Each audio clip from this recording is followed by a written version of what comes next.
கோபி, இனியா வீட்ல வேலை செய்ற செல்வியோட பையன் ஆகாஷ தான் லவ் பண்றாங்கன்ற விஷயம் தெரிஞ்சதுக்கு அப்புறமா, இனியா எவ்ளோ கெஞ்சினதுக்கு அப்புறமாவும் அவங்களோட பேச்ச கொஞ்சம் கூட கேட்காம வீட்ல வந்து எல்லார்கிட்டயுமே இனியாவோட காதல் விஷயத்த சொல்லிடுறாங்க. இதை கேட்டுட்டு அத்தனை பேருமே அதிர்ச்சியில உறைஞ்சி போய் நின்னுட்டு இருக்கிறது மட்டும் இல்லாம, இவ்ளோ நம்பிக்கை வச்சிருந்த இனியா இப்படி ஒரு காரியத்தை பண்ணிட்டாளேன்னு சொல்லிட்டு பாக்கியா செம்ம அதிர்ச்சியிலயும் ஷாக்லயும் என்ன சொல்றதுனே தெரியாம தனியா போய் ஃபீல் பண்ணிக்கிட்டு இருக்காங்க. ஆனா எழிலோ எல்லாருமே எதிர்பார்த்தபடியே இனியாவுக்கு சப்போர்ட் பண்ற மாதிரி இந்த வயசுல காதலிக்கிறது ஒண்ணு தப்பு இல்லைன்னு சொல்லி சொல்ல, ஆனா கோபியோ நான் மட்டும் இனியா யார காதலிக்கிறான்னு சொல்லி சொன்ன அவ்வளவுதான், நீயே இந்த காதல் கீதெல்லாம் தப்புன்னு சொல்லிட்டு அவளை திட்டுவன்னு சொல்லிட்டு வேற யாரையும் இனியா காதலிக்கல. இந்த வீட்டுல வேலை செய்யற செல்வியோட பையன் ஆகாஷ தான் இனியா காதலிச்சிட்டு இருக்கான்ற விஷயத்த சொல்றாங்க. இதை கேட்டுட்டு அத்தனை பேருமே இன்னுமே ஷாக்ல உறைஞ்சு போய் நின்றுட்டு இருக்க. பாக்கியாவோ அதிர்ச்சியில திகச்சு போய் இதை பார்த்துட்டு இருக்காங்க. ஆனா இந்த பக்கமோ எழில் இந்த விஷயத்த கேட்டுட்டு முதல்ல கொஞ்சம் ஷாக் ஆனாலும் அதுக்கப்புறமா இல்ல யாரா இருந்தா என்ன, இனியாவுக்கு அந்த பையனை பிடிச்சிருக்குன்னா கண்டிப்பா அந்த பையன் நல்லவனா இருக்க கூட வாய்ப்பு இருக்குல்ல, அவங்கிட்ட நம்ம ஏன் ஒரு தடவை பேசி பார்க்க கூடாதுன்னு சொல்லிட்டு ரொம்பவே மெச்சூர்டா பேசிட்டு இருக்காங்க. ஆனா இதை கேட்டுட்டு ஈஸ்வரி ரொம்பவே செம்ம கோவத்தோட எழில திட்டிட்டு, இதுக்கு மேல நீ என் பேத்தி விஷயத்துல தலையிடாத, நான் எல்லாத்தையுமே பாத்துக்கிறேன்னு சொல்லிட்டு உடனடியா இனியாவோட கையை பிடிச்சு கோவத்துல முறுக்கிறது மட்டும் இல்லாம, என்ன நினைச்சிட்டு இருக்க, பொய்யும் இந்த வீட்டு வேலைக்காரியோட பையனை போய் நீ காதலிச்சிட்டு இருக்கியா, உனக்கு மூளை கீழே ஏதாவது கெட்டுடுச்சான்னு சொல்லிட்டு அவங்கள திட்டிக்கிட்டே இருக்காங்க. இதை கேட்டுட்டு இனியாவுமே பாட்டி ஒரு தடவை நான் சொல்றது கேளுங்களேன், மற்றவங்களும் எதுக்காக ஆகாஷோட பேரை கேட்டதுக்கு அப்புறமா இவ்வளோ ஷாக் ஆகுறாங்கன்னு என்னால நல்லா புரிஞ்சுக்க முடியுது. ஆனா தயவு செஞ்சு நான் சொல்ல வரதை கேளுங்க, ஆகாஷ் உண்மையாவே ரொம்பவே நல்லவன். அவ லைஃப்ல ஒரு முக்கியமான கோலை கூட வச்சிருக்கான் தெரியுமா. அவன்கிட்ட இப்ப வேணா பணம் இல்லாம இருக்கலாம், ஆனா கண்டிப்பா ஒரு நாள் இல்லைன்னா ஒரு நாள் ரொம்ப பெரிய லெவலுக்கு வருவான்னு சொல்லிட்டு ஆகாஷ் பத்தி கொஞ்சம் பெருமையா சொல்லலாம்னு சொல்லிட்டு சொல்ல ஆரம்பிக்கிறாங்க. ஆனா இதனால கோபப்பட்ட ஈஸ்வரியும் இனியாவோட கண்ணத்துல பல்லான்னு ஒரு அறைய வர்றாங்க. உடனே இதனால இனியா அழுதுகிட்டே கோபியோட சப்போர்ட்டை கேட்கறதுக்காக அவங்களை திரும்பி பார்க்க, ஆனா கோபியோ ரொம்பவே கோபத்தோட அப்படியே முகத்தை திருப்பிக்கிறாங்க. அப்போ இந்த மாதிரி நிலைமையில கூட தனக்கு சப்போர்ட் பண்ணலையேன்னு சொல்லிட்டு அந்த அளவுக்கு மிகப்பெரிய தப்பு பண்ணிட்டோமான்னு சொல்லிட்டு வருத்தத்துல அழுதுகிட்டே ஏன் யாரும் என்ன புரிஞ்சுக்கவே மாட்டேங்கிறீங்கன்னு சொல்லிட்டு நின்றுட்டு இருக்காங்க. ஆனா அப்ப கரெக்டா செல்வியும் என்ன அக்கா சீக்கிரமா வீட்டுக்கு போயிட்டாங்களே, ஒருவேளை வீட்டுல ஏதாவது வேலை இருக்குமோ, சரி நம்ம போய் அக்காவுக்கு உதவி பண்ணலாம்னு சொல்லிட்டு வீட்டுக்கு பாக்கியாவை தேடி வந்துடுறாங்க. ஆனா இப்படி குடும்பமே நின்று ஏதோ ஒரு விஷயத்த சீரியஸா பேசிட்டு இருக்கத செல்வி பார்த்துட்டு ரொம்பவே குழப்பத்தோட, என்ன மறுபடியும் இங்க ஏதாவது பிரச்சனை ஆரம்பிச்சிட்டாங்களா என்ன, நினைச்ச இவங்களுக்குலாம் வேற வேலையே கிடையாதுன்னு சொல்லிட்டு இந்த விஷயத்துல ரொம்பவே சீரியஸா எடுத்துக்காம சரி என்னதான் விஷயம்னு பார்க்கலன்னு சொல்லிட்டு ரொம்பவே இன்ட்ரெஸ்டிங்கா வந்து பாக்கியா கிட்ட பேசுறதுக்காக வர. ஆனா அவங்களை இதுக்கு மேலேயும் வீட்டுக்குள்ள அனுமதிக்க முடியாதுன்னு சொல்லிட்டு நினைச்சுக்கிட்டு இருக்க கோபியோ ரொம்பவே கோபத்தோட அங்கேயே நில்லுங்கன்னு சொல்லிட்டு அவங்கள நிறுத்திடுறாங்க. அப்போ இந்த மாதிரி கோபி தங்கிட்ட கோபமா பேசுறத கொஞ்சம் கூட எதிர்பார்க்காத செல்வியும் ரொம்பவே ஷாக்கோட, என்னாச்சு சார் என்னாச்சு, ஏதாவது பிரச்சனையா, ஏதாவது வேணுமான்னு சொல்லிட்டு கொஞ்சம் பதட்டமா கேட்க, ஆனா கோபியோ செம்ம கோபத்தோட இதுக்கு மேல இந்த வீட்டுக்குள்ள வர்றதுக்கு உனக்கு கொஞ்சம் கூட தகுதியே கிடையாது, ஒழுங்கு மரியாதையா இந்த வீட்டை விட்டு இப்பவே வெளியே போன்னு சொல்லிட்டு சொல்றாங்க. இதை கேட்டுட்டு இன்னுமே ஷாக்கான செல்வியும் என்ன சொல்லிட்டு இருக்கீங்க அக்கா, இங்க பாருக்கா கோபி சார் என்கிட்ட ஏதோ சொல்லிட்டு இருக்காங்கன்னு சொல்லிட்டு பாக்கியா கிட்ட பேசுறதுக்காக போக, ஆனா மறுபடியுமே அவங்கள தடுத்து நிறுத்தின பக்கத்துல அந்த ஈஸ்வரியோ இதுக்கு மேல அதான் நீ உள்ள போக கூடாதுன்னு என் பையன் சொல்லிட்டான்ல, ஒழுங்கு மரியாதையா வெளியே போ அப்படின்னு சொல்றாங்க. அப்போ இது எல்லாத்தையுமே கேட்டுட்டு இருக்க பாக்கியாவோ என்ன சொல்றதுனே தெரியாம நடந்த விஷயத்தால ஏற்பட்ட ஷாக்லயே திரும்பியே நின்றுட்டு இருக்காங்க. அப்போ இதையும் எதிர்பார்க்காத செல்வியும் ரொம்பவே கஷ்டத்தோட பாக்கிய கிட்ட, அக்கா இங்க பாருக்கா எல்லாருமே என்ன வெளியே போக சொல்றாங்க, எதுக்கு இப்படி சொல்லிட்டு இருக்காங்க, என்னக்கா பிரச்சனை, ஏன்க்கா எல்லாரும் என் மேல கோவமா இருக்காங்கன்னு சொல்லிட்டு ரொம்பவே வெள்ளந்தித்தனமா கேட்க, ஆனா பாக்கியாவுக்கோ செல்வியை திரும்பி பார்த்து பேசுற தைரியம் கூட இல்லாததுனால அவங்க அழுதுகிட்டே இந்த பக்கமா திரும்பி நின்றுட்டு இருக்கு. இதனால செல்விக்கு இன்னுமே ரொம்பவே பயம் ஏற்பட ஆரம்பிக்குது. ஆனா இருந்தாலும் என்னோட அக்கா இல்லாம இவங்க யாரு என்னை விட்டு வெளியே போக சொல்றது, என்னால என் அக்கா சொன்னா மட்டும்தான் போக முடியும்னு சொல்லிட்டு மறுபடியுமே திரும்பி அவங்களுக்கு பதிலடி கொடுக்கற மாதிரி பேசுறது மட்டும் இல்லாம, அப்படி நான் என்ன தப்பு பண்ண, நான் எதுக்காக இந்த விட்டு வெளியே போகணும் அப்படின்னு லைட்டா அழுதுகிட்டே கேட்டுட்டு இருக்கு. அப்ப இதை கேட்ட கோபியும் இன்னுமே கடுப்போட நின்றுட்டு இருக்காங்க. ஆனா ஈஸ்வரியோ எப்பவும் போலயே தன்னோட வார்த்தைகளால எல்லாத்தையுமே கஷ்டப்படுத்துற மாதிரி செல்வியுமே கஷ்டப்படுத்த ஆரம்பிக்கிறது மட்டும் இல்லாம, நீ எதுக்காக இந்த வீட்டுக்குள்ள வந்தன்னு எங்களுக்கு இப்பதானே புரியுது, நீ உன்ன மாதிரி ஆளுங்க எல்லாரும் இப்படிதான் பண்ணுவாங்கன்றத நிரூபிக்கிற மாதிரி எல்லாம் ஆச்சு, உன்ன கூட நான் என்னமோ ஏதோ நினைச்சேன், ஏதோ உன் வீட்டுல உன் புருஷன் உன்னை குடும்பப்படுத்துறான், அது மட்டும் இல்லாம உழைச்சி சம்பாதிக்கணும்னு நினைச்சுதான் நீ இந்த மாதிரி இந்த வீட்டுக்கு வந்து வேலை செஞ்சுட்டு இருக்க, ஏன் இந்த வீடு இல்லாம இன்னும் நிறைய வீட்டுக்கு வந்து வேலை செஞ்சுட்டு இருக்கன்னு சொல்லிட்டு நினைச்சிட்டு இருந்தேன், ஆனா இப்பதானே புரியுது இப்படி பணக்கார வீட்டுல எப்படியோ நல்லவ மாதிரி மாதிரி வேலை செஞ்சுக்கிட்டு அப்படியே உன்னோட பசங்களோட எதிர்காலத்துக்காக அப்படியே ஒரு பேக்கப் பிளானையும் போட்டு வச்சிருக்கலன்னு சொல்ல இதனால இன்னுமே குழப்பம் அடைஞ்ச செல்வியும், இங்க பாருங்க உங்களுக்கு இப்போ என்னதான் பிரச்சனை, எதுக்காக இப்படி தேவையில்லாம என்ன திட்டது மட்டும் இல்லாம என் பசங்களையுமே இதுல இழுக்கிறீங்க, இங்க பாருங்க உங்களுக்கு என்ன பிரச்சனைனாலும் என்கிட்ட மட்டும் பேசுங்க, என் பசங்க இப்போ நல்ல விதத்துல படிச்சு முன்னேறிக்கிட்டு இருக்காங்க, அவங்களுக்கு ஒன்றும் யாரோட பணமும் தேவையும் இல்லை, நானும் யாரோட பணத்துக்கும் ஆசைப்பட்டதும் கிடையாது,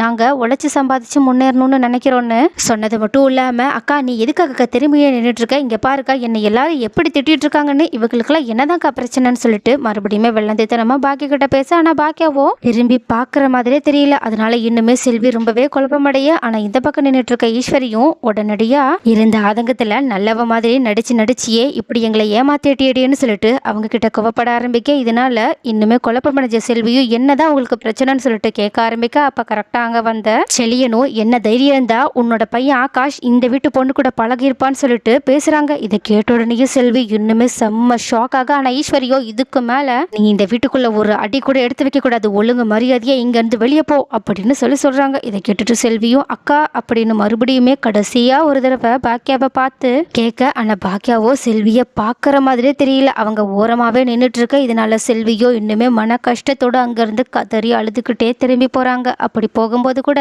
திரும்பி திரும்பி நம்மளோட வீடு மாதிரி நினைச்சு இங்க நம்ம பழகிட்டு இருந்தோமே, ஆனா இவங்க எல்லாரும் நம்மளை இப்படி அசிங்கப்படுத்திட்டாங்களே, ஆகாஷ் இந்த வீட்டு பொண்ணை காதலிக்கிறான்னு சொன்னதே எனக்கு அதிர்ச்சியா இருக்கு, ஆனா நான் அந்த திட்டத்தை போட்டு கொடுத்தேன்னு சொல்லிட்டு என் மேலேயுமே இவ்வளவு பெரிய பழிய போட்டுட்டாங்களேன்னு சொல்லிட்டு மறுபடியுமே கஷ்டத்தோட அங்கிருந்து கிளம்பி போறாங்க. ஆனா இந்த பக்கமோ செலியன் இந்த மாதிரி செல்வி கிட்ட பேசினது கொஞ்சம் கூட பிடிக்காத எழிலோட, என்னடா பண்ணிட்டு இருக்க, இந்த வீட்டுல வேலை செய்யறவங்களோட பையனை ஆகாஷ் இருந்தாலுமே ஆகாஷ் எவ்வளவு நல்ல பையன் நமக்கு நல்லாவே தெரியும்ல, அவன் ஒரு சூப்பரான கோலோட இருக்காண்டா, அவனால கண்டிப்பா அந்த கோலை அச்சீவ் பண்ண முடியும்னு நம்ம எல்லாரும் கூட அவனை என்கரேஜ் பண்ணிட்டு இருந்தோம். ஆனா இப்போ இனியா அவனை லவ் பண்றன்ற ஒரே காரணத்துக்காக நீங்க இப்படி அவங்களை அசிங்கப்படுத்துறது நல்லாவே இல்ல. அம்மா நீயும் என்னம்மா இவ்வளவு சைலண்டா அமைதியா நின்றுட்டு இருக்க, ஒரு தடவை செல்வி ஆண்டி கிட்ட பார்த்து பேசலாம்ல, அவங்க எவ்வளவு கஷ்டத்தோட உன்னை கூப்பிட்டுக்கிட்டே இருந்தாங்க, நீ ஒரு தடவை அவங்க கிட்ட இதை பத்தி பேசியிருக்கலாம்ல. அது மட்டும் இல்லாம செல்வி அக்கா உங்களை அக்கா மாதிரி தானம்மா பார்த்தாங்க, நீங்க ஏமா அவங்கள தங்கச்சி மாதிரி பார்க்காம விட்டுட்டீங்க, அவங்கள நீங்களும் இந்த வீட்டு வேலைக்காரங்களா நினைச்சுதானே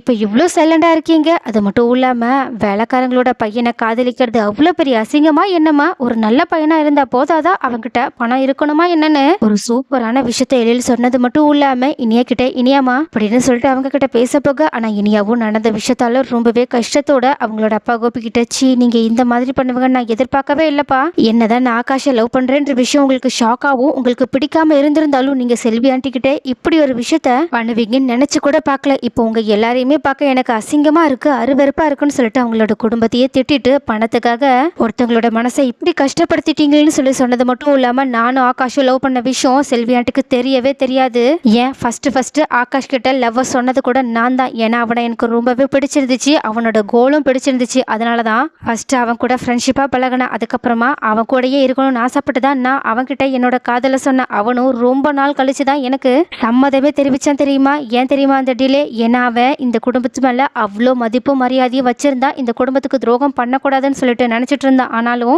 நான் தான் அவனோட மனசை மாத்தி என் கூட பழக வச்சேன், என்னை காதலிக்க வச்சேன்னு சொன்னது மட்டும் இல்லாம இப்படி நீங்க பண்ணுவீங்கன்னு நான் எதிர்பார்க்கவே இல்லை, இந்த குடும்பம் இவ்வளோ அசிங்கமா யோசிக்கும்னு நான் நினைச்சு கூட பார்க்கல, இவ்வளோ நாளா இந்த குடும்பத்தை பெருமையா நினைச்சிட்டு இருந்தேன், ஆனா அது எல்லாமே தப்புன்றதை நீங்க எல்லாருமே புரிய வச்சுட்டீங்கன்னு சொன்னது மட்டும் இல்லாம பாக்கி கிட்ட, அம்மா நீங்க கூட இப்படி பண்ணுவீங்கன்னு நான் எதிர்பார்க்கவே இல்லம்மா, உங்களுக்கும் செல்வி ஆண்டிக்கும் நடுவுல இருந்த உறவு எவ்வளவு சூப்பரான உறவு, எவ்வளவு சூப்பரான பாண்டிங்ன்றத தெரிஞ்சதுக்கு அப்புறமாவும் தான் நான் இப்படி தைரியமா ஒரு விஷயத்த பண்ணமா, ஆனா இப்போ நீங்களே அவங்க கூட பழகின பழக்கம் பாசம்னு எல்லாத்தையுமே மறந்துட்டு அவங்க ஒரு வேலைக்காரங்க நினைக்க ஆரம்பிச்சிட்டீங்கல்ல, ச்சே எனக்கு இந்த வீட்டுல இருக்கவங்க யாரையுமே பிடிக்கல, உங்க எல்லாருமே நான் வெறுக்கிறேன்னு சொல்லிட்டு அழுதுகிட்டே அவங்களோட ரூமுக்கு போயிட்டு கதவை சாத்திக்கிறாங்க. அப்போ இதனால இன்னுமே அதிர்ச்சி அடைஞ்ச பாக்கியாவும் நம்ம ரொம்ப பெரிய தப்பு பண்ணிட்டோம் போலியன்னு சொல்லிட்டு ஷாக்கோட கண் கலங்கி நின்றுட்டு இருக்காங்க. ஆனா இன்னொரு பக்கமும் அழுதுகிட்டே வெளியே போன செல்வியும் உடனடியாக ஆகாஷ்க்கு கால் பண்ணி, ஐயா சீக்கிரமா வீட்டுக்கு வாயா, அம்மா உங்ககிட்ட முக்கியமான ஒரு விஷயத்த பேசணும்னு சொல்லிட்டு போனை கட் பண்ணிடுறாங்க. அப்போ இப்படி தன்னோட அம்மா அழுதுகிட்டே ஃபோன் பண்ணதை பார்த்த ஆகாஷ் உடனடியா அவங்களோட வீட்டுக்கு ரொம்பவே பதட்டத்தோட கிளம்பி போறது மட்டும் இல்லாம மனசுக்குள்ளேயே ஒருவேளை அம்மாவுக்கு இந்த விஷயம் தெரிஞ்சிருக்குமோ, அம்மாவை எல்லாரும் கஷ்டப்படுத்திருப்பாங்களோ, இருந்தாலும் பாக்கி ஆண்டி கண்டிப்பா அம்மா கிட்ட கொஞ்சம் நல்ல விதமா தான் நடந்துட்டு இருந்திருப்பாங்கன்னு சொல்லிட்டு கொஞ்சம் தைரியத்தோட அவங்களோட வீட்டுக்கு போக, ஆனா அவங்களோட அம்மாவோ ஆகாஷ் நினைச்சதுக்கு மாறா மத்தவங்க பேசுனது எல்லாத்தையுமே சொன்னது மட்டும் இல்லாம அதுக்காக கொஞ்சம் கம்மியா கவலைப்பட்டாலும் பாக்கியா தன்னை பார்த்து ஒரு வார்த்தை கூட பேசாம ஏன் தன்னோட முகத்தை கூட பார்க்காம நின்னதையுமே சொல்லி காட்டிட்டு இன்னுமே கஷ்டத்தோட கதறி அழ ஆரம்பிக்கிறாங்க. அப்போ இப்படி தன்னோட அம்மா அழுகிறத கொஞ்சம் கூட பார்க்க கூட முடியாது ஆகாஷோ இன்னுமே கஷ்டத்தோட என்ன தயவு செஞ்சு மன்னிச்சிருவான்னு சொல்லிட்டு செல்வியோட காலிலேயே விழுந்து கதறாங்க. ஆனா செல்வியோ நம்மளோட தகுதி என்னன்றத இப்போ எனக்கு எல்லாருமே சேர்ந்து புரிய வச்சுட்டாங்கடா. தயவு செஞ்சு இதுக்கப்புறமா அந்த வீட்டோட பொண்ணோட சவகாசமே நமக்கு வேண்டாண்டா. எனக்கு இப்பதான் நம்ம ஏண்டா ஏழையா பிறந்தோன்னு கஷ்டமா இருக்குடான்னு சொல்லிட்டு இன்னுமே கஷ்டத்தோட அழ ஆரம்பிக்க. ஆனா ஆகாஷோ இந்த மாதிரி அவங்க எல்லாம் தன்னோட அம்மா கிட்ட நடந்துப்பாங்கன்னு நான் கொஞ்சம் கூட நினைச்சு பார்க்கல. ஏன் நான் எவ்வளவு நம்பிக்கை வச்சிருந்தேன், பாக்கிய ஆண்டி கூட இப்படி நடந்துக்கிட்டாங்களேன்னு சொல்லிட்டு வருத்தத்தோட இப்பதான் நம்ம எந்த அளவுக்கு ஒரு மோசமான விஷயத்த அமைதியா இருந்தே செஞ்சிருக்கோம்னு சொல்லிட்டு ரொம்பவே கஷ்டத்தோட உடனடியாக செல்வியை நம்ம பார்த்தே ஆகணும்னு சொல்லிட்டு நினைச்சுக்கிட்டு இருக்காங்க. ஸோ கைஸ், பாக்கியா என்னதான் அதிர்ச்சியில் இருந்திருந்தாலும் செல்விக்கு நடந்த அநியாயத்தை பார்த்துட்டு அவங்க எதுவுமே பேசாமல் இருந்தது ரொம்ப பெரிய தப்பாக மாறிடுச்சுன்றத நீங்கள் இப்போ நல்லாவே புரிஞ்சிட்டு இருந்திருப்பீங்க. ஸோ இப்போ ஒரு வழியாக பாக்கியா தான் பண்ண தப்பை புரிஞ்சுக்கிட்டு இருந்தாலும் அவங்க தன்னோட வீட்டில் வேலை செய்கிறவங்களுக்கெல்லாம் தன்னோட பொண்ணை கல்யாணம் பண்ணி கொடுப்பாங்கன்னு நீங்கள் நினைக்கிறீங்களா? அப்படி இல்லைன்னா பாக்கியா செல்வியை தன்னோட தங்கச்சி மாதிரி தான் நினச்சிட்டு இருக்காங்க. ஸோ தன்னோட குடும்பத்தில் ஒரு ஆளாக இருக்கிறவங்க கிட்ட கண்டிப்பாக அவங்க உரிமையோட பேசி இந்த பிரச்சனையை தீர்த்து வைப்பாங்களா? அப்படி இல்லைன்னா ஆகாஷோட நல்ல குணம் தெரிஞ்சு அவங்கள தன்னோட பொண்ணு கல்யாணம் பண்ணி கொடுக்க சம்மதம் தெரிவிப்பாங்களா? ஒருவேளை அப்படியே பாக்கியா தெரிவிச்சாலும் செல்வி அதை ஏத்துப்பாங்களா? சோ கைஸ், அடுத்து என்னென்னலாம் நடக்க வாய்ப்புகள் இருக்கு? ஒருவேளை கண்டிப்பா கடைசி வரைக்கும் செல்வியோட பையனை பாக்கியா ஏத்துக்காமலே போயிடுவாங்களா? அப்படி நடந்தா ஒருவேளை இனிய தனக்கு ஆகாஷ் தான் முக்கியம்னு சொல்லிட்டு விபரீத முடிவு ஏதாவது எடுக்க வாய்ப்புகள் இருக்கா? உங்களோட கருத்துக்கள் என்னன்றத கமெண்ட்ல சொல்லுங்க.